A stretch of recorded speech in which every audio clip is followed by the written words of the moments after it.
All right, now it's time for Back to School Etiquette 101. SueAnn is here. She is the owner of It's All About Etiquette, and she is going to help us out. This is a back to school day, and we are going to help you out head to toe. Yes, we are. And the first thing is really kind of meeting the teacher. I know our Meet the Teacher night is coming up on Monday, and it's important to know what to call your teacher. Exactly. So I've got some titles over here, respectful titles that children should be calling their teachers. Mr., Mrs., Ms., and Miss.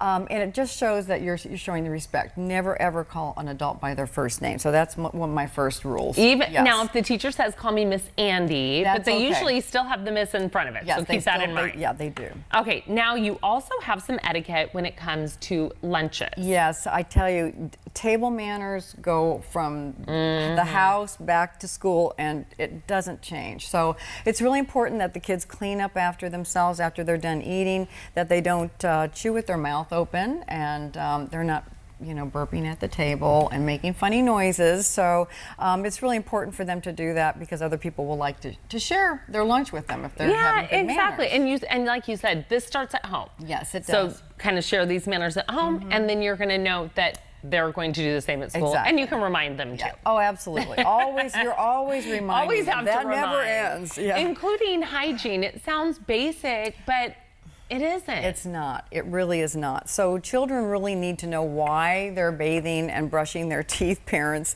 So they should be bathing once a day and washing their hair and brushing their teeth in the morning and at night.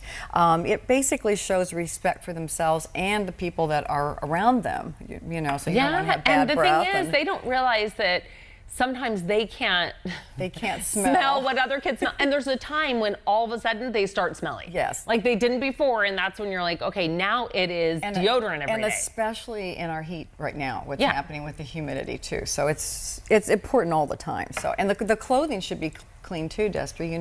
Their clothes. They shouldn't. Don't pick it up off the floor. Wearing the same shirt 3 days in a row. Even if it's their favorite. Yeah. If you have to hide it, hide it. Right?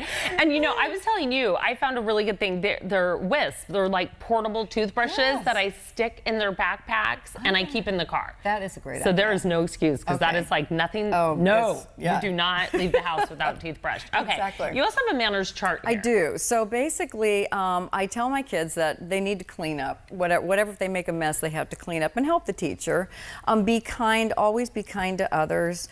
Say please and thank you often.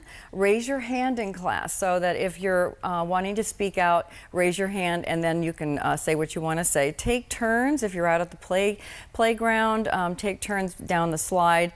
Be a good friend. I always say the golden rule. So treat others like you would like to be treated. Help others. Share, that's a big one, and then always be a very good listener. I think being a good listener is so important. Not just, it's good when that will help you be a better friend. Yes. To be a good listener, it will help you in the classroom because the teacher will appreciate that. Oh, absolutely. Okay. It's really important. Yeah. These are just some of your back to school tips, but just some. You're like, I've got a lot more. I could go all But you day. also have a lot of classes too. I know your summer camps have winded down, but you still have a lot of different classes. Tell me about those. Okay, so I have a 6 to 8 class coming up the end of August. So 6 years old to 8 years old. 6 to 8. I love that age group. They're so adorable. I love these kids, and they're actually pulling the chairs out for their mothers after my class. Oh, it's amazing. Oh, Parents are like, oh my gosh. So, and then I've got a 9 to 12 class after that, and then I have an adult workshop for the professionals. So I'm going to be busy, but it's it's so fun. It's really helpful, and you can sign up for those classes and learn more by going online to it'sallaboutetiquette.com, or you can also call the number on your screen.